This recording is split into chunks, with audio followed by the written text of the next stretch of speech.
Hey everyone, Harry here to talk about the response of the New York AG's office to the suggestion, the letter sent by Trump lawyer and Solicitor General designate John Sauer to Letitia James saying, hey, why don't you just go and dismiss this whole nearly $500 million judgment against Trump? It would impede the execution of his presidential duties, and it falls under the immunity principle articulated by the Supreme Court and the OLC memo saying you can't investigate and indict a sitting president. And moreover, there are 16 reasons that things went awry at the trial and they were mistakes. And why don't we just let bygones be bygones and shake, and you can dismiss the whole thing and we'll pretend this never happened. Okay.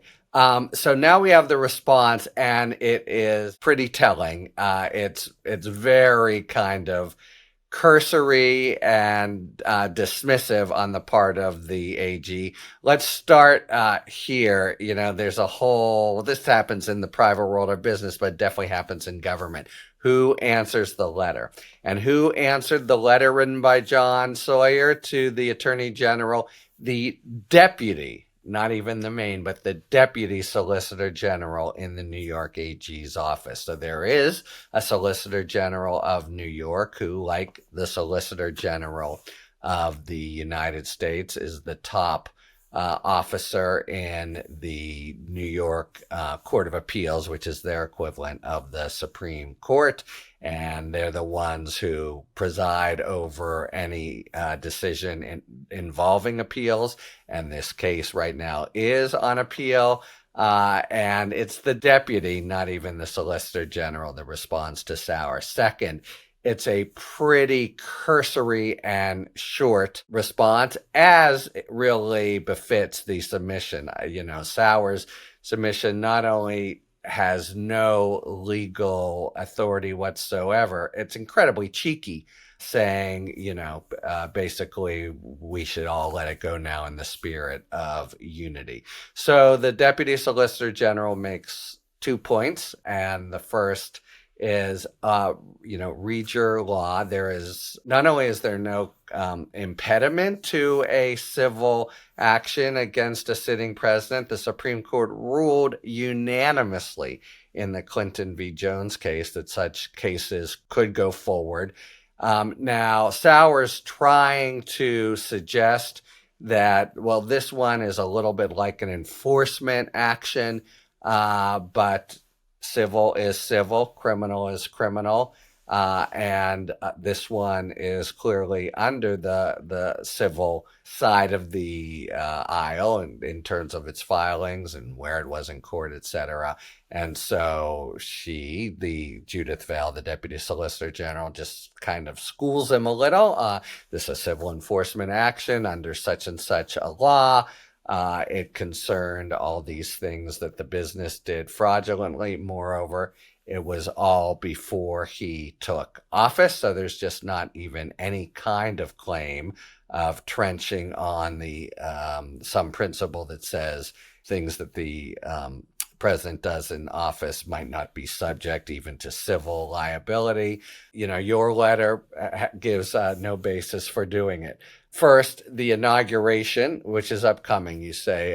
So that's, basically Sauer trots out all these things about how the, weight of presidential responsibility would be conflicting if you didn't dismiss it. No, and again, no. That's the law of Clinton v. Jones. And then the other stuff that's thrown in there for good measure is basically all the arguments that they're making on appeal, that this evidence shouldn't have been admitted, or that government committed misconduct in such and such a way, or this is their real sort of lead argument, though it shouldn't matter under the law. The banks got paid back. Yes, they got paid back, but Trump got a big windfall because he was able to get better rates by lying about the value of their holdings. So there's no constitutional impediment. All your claims that he's about to enter office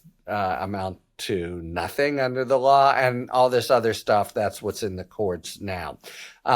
So I just want to say this is really, to my view, justified treatment, because this is the letter. I wrote about it at some length in the Substack, and you can check it out, where Sauer compares Trump and the situation here to Washington and Lincoln, and Lincoln's call for national unity toward the end of the Civil War, and words that are kind of precursors to the second inaugural, the consensus, most elevated and idealistic speech in U.S. history that Trump tries to appropriate, and also the same words from Washington. So it was a letter that would turn your stomach, turned mine, and that has a 2-page, no, I don't think you have any legal merit there, as signed by the Deputy Solicitor General in New York, I think is quite fitting. We'll see what happens now. The case is with the Court of Appeal, the Appellate Division in New York, which has given some indication it might reduce the amount of the award. That's something that they do and don't have to find any legal error per se. But Trump is wanting much, much more than that. And the first gambit of saying, oh, why don't you just drop the whole thing, Ms. AG, has to be considered a PR move, or certainly he wouldn't have expected the AG James to comply with this request. She hasn't, and she's done it in pretty back-of-the-hand way. Talk to you later. Thanks for tuning in. If you enjoyed this video and other Talking Feds content, please take a second to like and subscribe. Talk to you later.